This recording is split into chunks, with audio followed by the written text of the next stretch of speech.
Welcome to my electrical and article YouTube channel.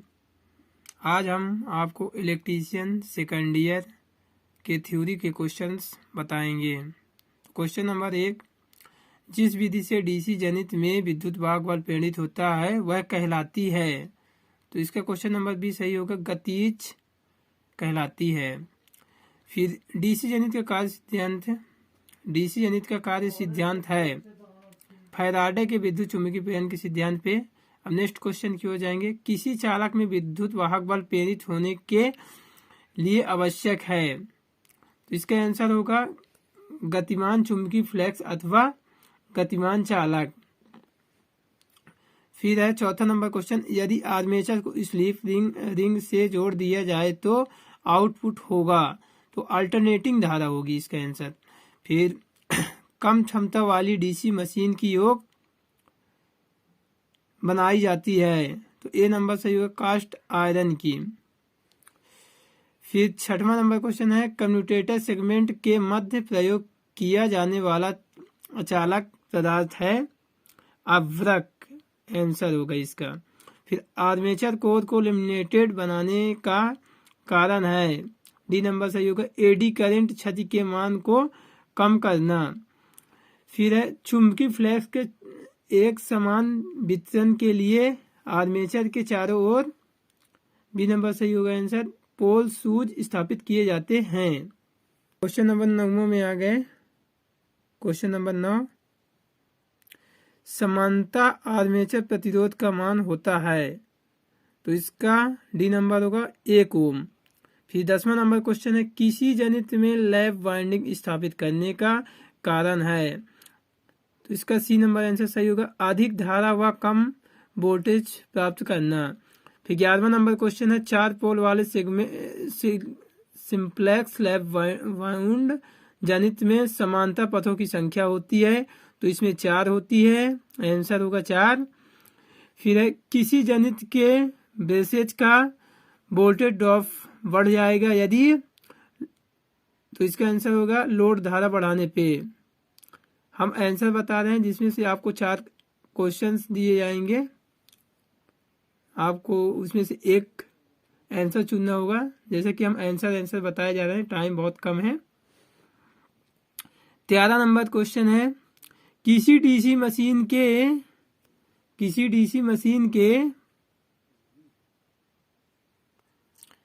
13 number question, किसी DC machine के असत्य पोल पर आर्मेचर रिएक्शन का प्रभाव होगा। तो इसका आंसर सी सही होगा, क्रॉस चुंबकन। 14 नंबर आ गया क्वेश्चन, किसी डीसी जनित में प्रयुक्त इंटरपोल की ध्रुवता होगी। तो इसका बी नंबर आंसर सही होगा, घूर्णन दिशा में आगामी पोल की ध्रुवता के समान। 15 नंबर क्वेश्चन आ गया ये आपका, डीसी जनित में इंटरपोल का संयोजन किया जाता है। तो इसका आंसर हो जाएगा आर्मेचर की सीरीज में। फिर बड़ी डीसी मशीन का योग किस पदार्थ का बनाया जाता है। तो इसका आंसर होगा आपका बी नंबर, कास्ट स्टील। फिर 17 नंबर क्वेश्चन है, डीसी जनित की दक्षता होती है। तो इसका आंसर सी नंबर होगा, 85 से 95%। नेक्स्ट क्वेश्चन, एक 6 ध्रुव डीसी जनित में तरंग वेस्टेड आर्मेचर है। यदि आर्मेचर को लेपन के लिए पुनः वेस्टेड करे तो विद्युत वाहक बल निम्न होगा, 3 गुना बढ़ जाएगा। सी नंबर आंसर सही होगा इसका। फिर 19 नंबर क्वेश्चन, डीसी जनित में अंतर ध्रुव किस कारण से दिए जाते हैं। इसका आंसर डी नंबर सही होगा, कम्यूटेटर खंड में चिंगारी को बढ़ाएगा। फिर 20 नंबर क्वेश्चन, किसी जनित की घूर्णन दिशा परिवर्तन करने का क्या प्रभाव होगा। तो इसका आंसर होगा बी नंबर, धारा प्रवाह की दिशा परिवर्तन हो जाएगी। फिर नेक्स्ट क्वेश्चन, डीसी जनित में वोल्टेज निर्माण नहीं होने का मुख्य कारण है। तो इसका डी नंबर आंसर सही है, ब्रश उचित संपर्क में नहीं है। फिर 22 नंबर क्वेश्चन, यदि जनित का निर्माण पुनः लोड धारा प्राप्त करने के लिए किया जाता है तो नो लोड वोल्टेज ड्रॉप लगभग होगा 5 से 8%। फिर नेक्स्ट क्वेश्चन, लगातार कार्य करने वाली डीसी जनित्र के इंसुलेशन प्रतिरोध का मान कम होने का कारण है। इसका बी नंबर आंसर सही होगा, आर्मेचर तथा राकल आर्म पर कार्बन चूर्ण जमा हो जाना। फिर नेक्स्ट क्वेश्चन, डीसी जनित्र में यदि ब्रशों को कुछ फॉरवर्ड शिफ्ट कर दिया जाए तब आर्मेचर प्रतिक्रिया का प्रभाव होता है। तो इसका ए बी दोनों होगा, चुंबकित एवं विचुंबकित दोनों होगा। फिर ये नेक्स्ट क्वेश्चन पे चलते हैं, एक डीसी जनित्र में ब्रश का तनाव उसके कार्य के लिए बहुत महत्वपूर्ण होता है अत्यधिक ब्रश प्रभाव से। इसका डी नंबर आंसर सही होगा, कम्यूटेटर अतिरिक्त होगा एवं सतह घिस जाएगी। फिर नेक्स्ट क्वेश्चन की ओर ले जा रहे हैं, डीसी जनित्र की वोल्टेज को बढ़ाने की सरलता विधि है, घूर्णन गति को बढ़ाना। 27 नंबर क्वेश्चन ले जा रहे हैं, डीसी जनित्र में ब्रश का विस्थापन किया जाता है क्रॉस चुंबकीय प्रभाव को उदासीन करने के लिए। फिर 28 नंबर क्वेश्चन, डीसी जनित्र में उच्चतम दक्षता के लिए निम्न में से कौन सी शर्त लागू होती है? तो इसका बी नंबर आंसर सही होगा, परिवर्तीय क्षति या नियत क्षति। 34 नंबर क्वेश्चन पे आते हैं, डीसी जनित्र में कम्यूटेटर पर लगे ब्रशों का अपनी ज्योतिर्मयी उदासीन स्थिति से बदलने का मुख्य उद्देश्य होता है। इसका आंसर भी सही होगा, स्पार्किंग की रोकथाम के लिए, स्पार्किंग के रोकथाम के लिए। फिर 30 नंबर क्वेश्चन पे आते हैं, फ्लोमिंग का दाहिना हस्त नियम तो प्रेरित विद्युत वाहक बल की दिशा ज्ञात करता है। इसका आंसर डी नंबर सही होगा। फिर एक डीसी जनित्र में प्रेरित विद्युत वाहक बल ज्ञात करने का सूत्र होता है, इसका ए नंबर सही होगा। फिर 32 नंबर क्वेश्चन पे चलते हैं, कम्यूटेटर सेगमेंट में लगाई गई तांबे की पत्तियों का आकार होता है, इसमें सी नंबर सही होगा, भी आकार का होता है। फिर 33 नंबर क्वेश्चन आएगा, डीसी जनित्र में ब्रश पर लचीले कॉपर पिगटेल लगाने का उद्देश्य होता है, तो इसका आंसर सी नंबर सही होगा, धारा को ब्रश से। 33 नंबर क्वेश्चन पे चलते हैं, डीसी जनित्र में ब्रश पर लचीले कॉपर पिगटेल लगाने का उद्देश्य है धारा को ब्रश से होल्डर तक पहुंचाने के लिए। फिर 34 नंबर क्वेश्चन चलते हैं, किसी शंट जनित्र के द्वारा पर्याप्त विद्युत वाहक बल उत्पन्न करने के लिए शंट फील्ड सर्किट का प्रतिरोध, तो इसका भी नंबर सही होगा, क्रिटिकल प्रतिरोध से कम होना चाहिए। ये क्वेश्चन नंबर 35 पे चलते हैं, निम्न में कौन सा जनित्र बिना अवशिष्ट चुंबक के भी विद्युत वाहक बल उत्पन्न कर सकता है? तो इसका नंबर डी नंबर सही होगा, पृथक उत्तेजित। फिर हम 36 नंबर क्वेश्चन पे चलते हैं, यदि किसी डीसी शंट जनित्र का अवशिष्ट चुंबक समाप्त हो जाए तो उसे पुनः प्राप्त करने के लिए बी नंबर इसका सही होगा, शंट फील्ड को कुछ मिनट के लिए बैटरी से संयोजित कर देना चाहिए। फिर हम 37 नंबर क्वेश्चन पे चलते हैं, किसी डीसी स्व उत्तेजित जनित्र में अवशिष्ट चुंबक समाप्त हो जाने का प्रमुख कारण है, इसका डी नंबर सही होगा, उपयुक्त सभी। फिर 38 नंबर क्वेश्चन पे चलते हैं, स्थिर वोल्टेज बैटरी चार्जिंग विधि के स्थिर वोल्टेज बैटरी चार्जिंग विधि के लिए कौन सा जनित्र उपयुक्त होता है? तो इसका बी नंबर सही होगा, शंट जनित्र। फिर हम 39 नंबर क्वेश्चन पे चलते हैं, डीसी शंट जनित्र की आर्मेचर धारा की गणना निम्न सूत्र से की जा सकती है, तो इसका आंसर सही होगा, डी नंबर, IA बराबर IL माइनस ISH। फिर हम 40 नंबर क्वेश्चन पे चलते हैं, एक डीसी शंट जनित्र लोड को 15 एम्पीयर धारा प्रदान करता है, यदि टर्मिनल वोल्टेज का मान 220 वोल्ट हो तो शंट फील्ड का प्रतिरोध 220 ओम हो तो आर्मेचर धारा का मान होगा, तो इसका आंसर सी नंबर 16 एम्पीयर सही होगा। 41 नंबर क्वेश्चन पे चलते हैं, लंबी प्रेषण लाइन के द्वारा किसी लोड को स्थिर वोल्टेज प्रदान करने के लिए कौन सा कंपाउंड जनित्र का प्रयोग किया जाता है? इसका आंसर ए नंबर सही होगा, ओवर कंपाउंड जनित्र। 42 नंबर क्वेश्चन पे चलते हैं, किसी डीसी जनित्र का आउटपुट किसी समीकरण से दर्शाया जाता है, इसका आंसर बी नंबर सही होगा, V plus IA into RA होगा। फिर हम क्वेश्चन नंबर 43 पे चलते हैं, निम्न में से डीसी शंट जनित्र का अनुप्रयोग क्या है? तो इसका आंसर बी नंबर सही होगा, बूस्टेड होगा। ये 44 नंबर क्वेश्चन, एक लंबे शंट कंपाउंड जनरेटर में टर्मिनल वोल्टेज 400 वोल्ट है, फील्ड शंट प्रतिरोध 80 ओम है, शंट फील्ड धारा की गणना कीजिए। तो इसका आंसर सी नंबर सही होगा, 50 एम्पियर। फिर इसके बाद 45 नंबर क्वेश्चन आता है, सूची 1 व सूची 2 से मिलान कीजिए। तो इसका होगा जाके सीरीज जनित का हो जाएगा बूस्टर के रूप में, शंट जनित का होगा बैटरी चार्जिंग इलेक्ट्रिक के रूप में, कंपाउंड जनित का हो जाएगा आर्क वेल्डिंग के रूप में, पृथक उत्तेजित हुए विभिन्न मान का विद्युत भाग बल प्रदान करने के लिए। इसका आंसर हो जाएगा बी नंबर सही।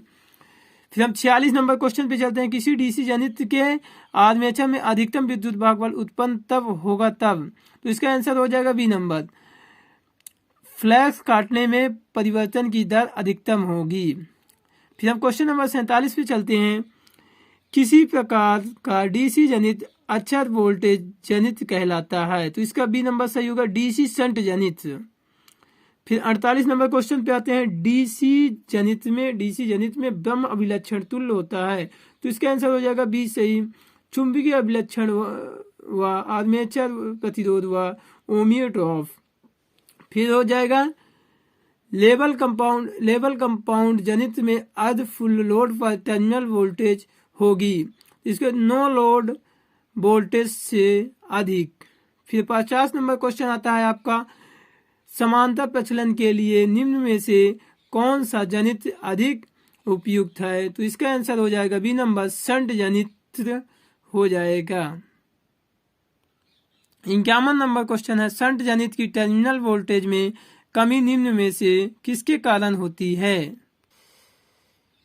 ये 52 नंबर क्वेश्चन आ गया, निम्न में से किस डीसी जनित का रेगुलेशन उच्च होता है। तो शंट जनित का होता है, बी नंबर सही। फिर 53 नंबर क्वेश्चन चलते हैं। नो लोड एवं रेटेड आरपीएम प्रचलित डीसी सीरीज जनित के टर्मिनल पर वोल्टेज होगी। तो इसका सी नंबर सही होगा, निम्न वोल्टेज। फिर 54 नंबर पे चलते हैं। निम्न में से किस जनित में वैद्युतिक चुंबकीय टार्क एवं गति विपरीत दिशाओं में होती है। तो इसका नंबर आंसर हो जाएगा बी नंबर, शंट जनित। फिर 55 नंबर पे आते हैं। यदि एक उत्तेजित डीसी जनित नया लगाने के बाद प्रथम परीक्षण रनिंग में वोल्टेज नहीं बनाता है, तब निम्न में से कौन सा कार्य करना चाहिए। तो इसमें फील्ड प्रतिरोध को बढ़ा देना चाहिए। फिर 56 नंबर क्वेश्चन, डीसी शंट जनित के बाह्य विलक्षण टर्मिनल वोल्टेज के सापेक्ष भरा हुआ होना चाहिए। ये डी नंबर आंसर सही होगा इसका। फिर एक लॉक शंट कंपाउंड जनित जो 100 वोल्टेज एवं 80 एम्पियर की धारा प्रदान करता है, शंट फील्ड का प्रतिरोध व 40 ओम एवं सीरीज प्रतिरोध 0.02 ओम है। यदि आर्मेचर का प्रतिरोध 0.025 ओम है तो कुल विद्युत भाग बल होगा। तो इसका 103.663 वोल्ट होगा। 58 नंबर क्वेश्चन, एक शंट जनित की नो लोड वोल्टेज 230 वोल्ट एवं लोड पर टर्मिनल वोल्टेज 220 वोल्ट है। यदि फील्ड एवं आर्मेचर प्रतिरोध क्रमशः 100 ओम एवं 0.05 ओम हो तो वो लोड धारा होगी। तो इसका होगा 197.8 एम्पियर। फिर हम 59 नंबर क्वेश्चन पे जा रहे हैं। किसी डीसी शंट जनित की दक्षता उच्च होती है यदि, तो इसका आंसर हो जाएगा डी, आर्मेचर ताम्र क्षति नियतांक क्षति के बराबर हो। 60 नंबर क्वेश्चन है, एक डिफरेंशियल कंपाउंड डीसी जनरेटर में ओवर कंपाउंड के कनेक्शन बदलने के लिए क्या बदलें। तो इसका आंसर सी नंबर होगा, आर्मेचर बदलेंगे। क्वेश्चन नंबर 61 पे आते हैं। एक 10 पोल वाले डीसी जनरेटर में 960 आर्मेचर कंडक्टर और प्रति लोड फ्लैक्स 20 एम्पियर है, तो 20 MWV है, जो कि 600 आरपीएम पर कार्य करती है, जिसमें सिंप्लेक्स वेव वाइंडिंग में बाधा है जो उसका उत्पन्न विद्युत भाग बल ज्ञात करता है। तो इसका 960 वोल्ट हो जाएगा, ये नंबर सही होगा। 62 नंबर पे आते हैं। इलेक्ट्रोप्लेटिंग कार्य के लिए किस प्रकार का डीसी कंपाउंड जनित का उपयोग किया जाता है। तो इसका सी नंबर सही होगा, कम्युलेटिव अंडर कंपाउंड जनित। फिर 63 नंबर पे, एक डीसी शंट जनित में टर्मिनल वोल्टेज 220 वोल्ट तथा आर्मेचर प्रतिरोध 0.5 ओम तथा आर्मेचर धारा 40 एम्पियर हो तो उत्पन्न विद्युत वाहक बल ज्ञात कीजिए। तो इसका हो जाएगा सी नंबर 220 वोल्ट। फिर हम 64 नंबर क्वेश्चन पे आते हैं। शंट जनित्र में फील्ड धारा का मान बढ़ाने से, तो इसका डी नंबर सही होगा, प्रेरित विद्युत वाहक बल का मान तीव्रता से बढ़ जाएगा। 65 नंबर क्वेश्चन पे चलते हैं। किसी डीसी स्व उत्तेजित जनित्र में अपशिष्ट चुंबक समाप्त हो जाने का प्रमुख कारण है, तो इसमें हो जाएगा उपयुक्त सभी। फिर हम 66 नंबर क्वेश्चन जाते हैं।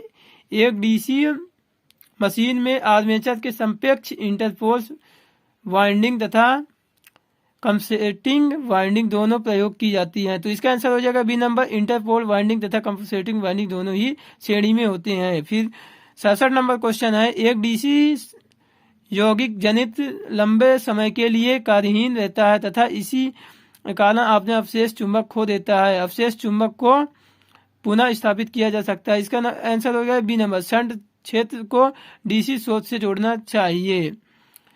फिर ये क्वेश्चन नंबर आ जाता है 68।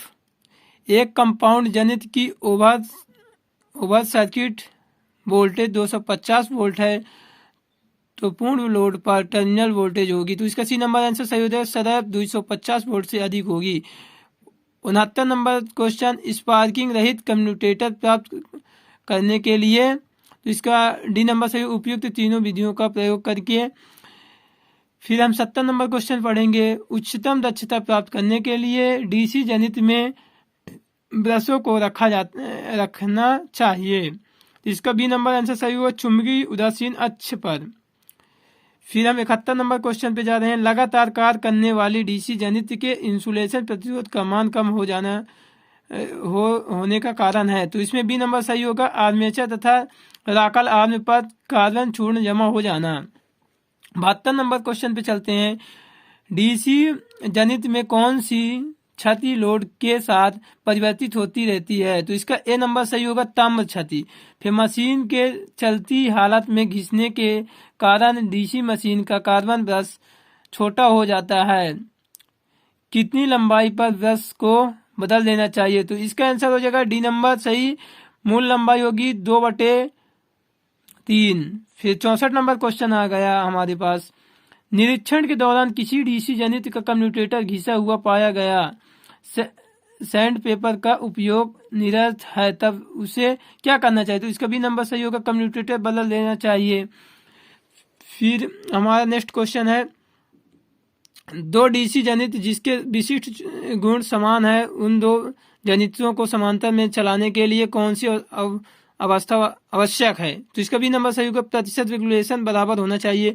फिर 76 नंबर क्वेश्चन है। कंपाउंड जनित्र के समांतर प्रचलन में शून्य लोड से पूर्ण लोड तक उपयुक्त वितरण के लिए निम्न में से क्या होना आवश्यक है, तो ए नंबर इसका सही होगा, दोनों आर्मेचर का समान रेगुलेशन। फिर 77 नंबर क्वेश्चन है। एक डीसी जनित्र में यदि क्षेत्र परिपथ प्रतिरोध चरम प्रतिरोध से अधिक हो तो इसका सी नंबर आंसर सही होगा, जनित्र वोल्टेज नहीं निर्मित करेगा। 78 नंबर क्वेश्चन है। डीसी जनित्र आर्मेचर के रफ कम्यूटेशन को किसके द्वारा काम किया जा सकता है, तो इसका आंसर डी नंबर होगा, कम प्रतिरोध वाले ब्रश प्रयोग करके।